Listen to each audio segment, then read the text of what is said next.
It was a quiet evening in San Diego. The air smelled of the ocean. Waves whispered beyond the pier, and the sky burned orange with sunset. Inside Bella Vista, an upscale Italian restaurant, the mood was soft and warm.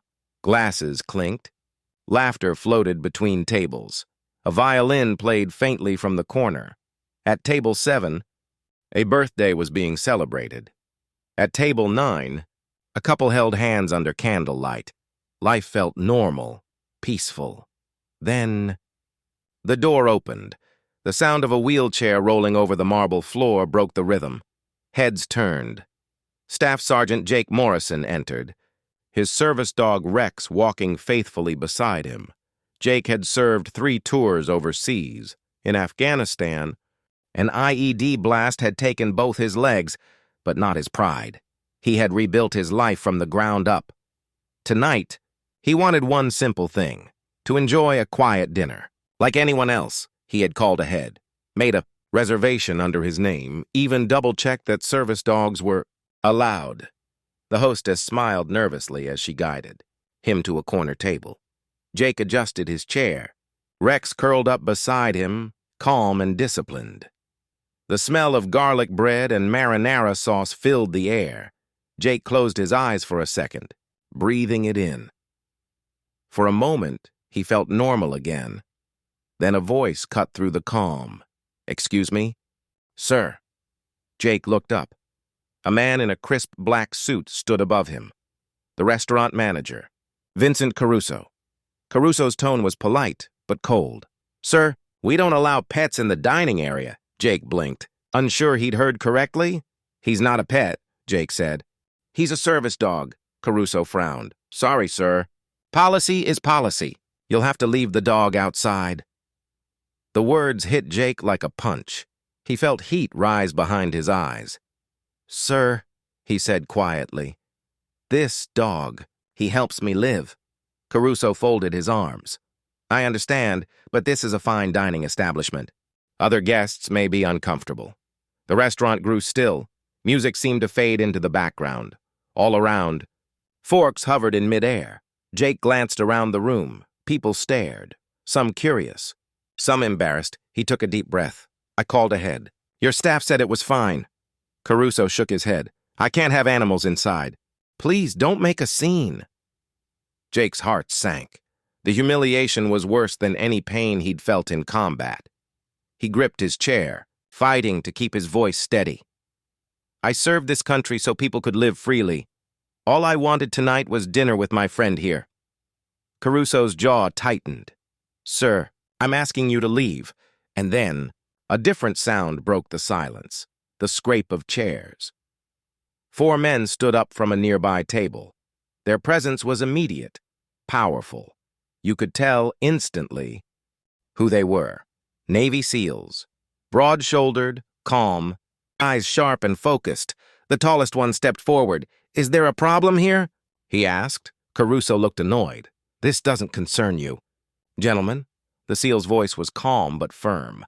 "When a veteran is disrespected," he said, "it concerns every one of us." The room went dead quiet. One SEAL knelt beside Rex. He smiled and patted the dog gently. "Good boy," he murmured. "Thank you for your service." Jake felt his throat tighten. He hadn't expected anyone to stand up for him. Caruso bristled. "You can't all just—" "Actually," the tallest SEAL interrupted, "under the Americans with Disabilities Act, this man has every right to dine here with his service dog." Caruso's face flushed red. "This is a private business," he snapped. The SEAL stepped closer. "Then privately apologize. Because right now, you're breaking federal law." Phones came out. Someone started recording. Whispers spread across the room. "Let him stay."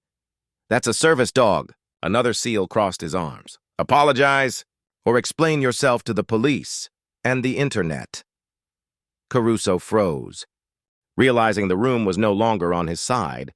And then, as if on cue, flashing red and blue lights appeared outside. Police. 2. Officers entered the restaurant. Every eye turned toward them. One of the officers looked at Jake, then broke into a small, Smile. Sergeant Morrison? Sir, I remember you from the VFW charity event. Jake nodded. A bit dazed, the officer turned to Caruso. Sir, do you understand that refusing service to a disabled veteran with a service animal is a violation of federal law? Caruso stammered. I didn't realize. Now you do, the officer said firmly. He gestured to Rex. This dog has more discipline than most people. You owe this man an apology. Caruso's expression collapsed. He looked around, at the cameras, the angry faces, the silent judgment. His voice shook. I'm sorry. The SEALs stepped back. The crowd erupted into applause. Some diners stood, clapping, others saluted. Jake sat still, trying to absorb it all. Rex wagged his tail softly, pressing his head against Jake's leg. For the first time in a long while, Jake felt something he hadn't felt since the war ended. Respect. One of the SEALs leaned close. You're never alone, brother, he said quietly. Jake managed a smile. Thank you, he whispered. That night changed everything. By morning, the video was everywhere. Restaurant manager kicks out disabled vet. Then SEALs step in. Millions watched. Millions shared. Bella. Vista's phone rang nonstop. Emails flooded in, some angry, some emotional, some from veterans saying, "Thank you for standing up for one of us." That evening, the local news aired an interview. Caruso sat beside Jake and, Rex. His hands trembled. I was wrong, he said. I didn't understand what service dogs truly meant. Jake listened quietly. When it was his turn, he said, It's not about revenge. It's about awareness. No veteran should have to fight for dignity after coming home. After that night, Bella Vista changed. They launched a new program, Heroes Eat Free Mondays. Every veteran could dine with honor and respect, no questions asked. They added ramps, better seating, and plaques honoring those who served. Caruso even started volunteering at a local VA center. A week later, Jake returned to Bella Vista, the same restaurant, but everything felt different. The staff greeted him warmly, smiles instead of stares. The hostess bent down to pet Rex. Welcome back. Sergeant, she said softly. Jake rolled to his table, feeling lighter. Rex lay quietly at his feet.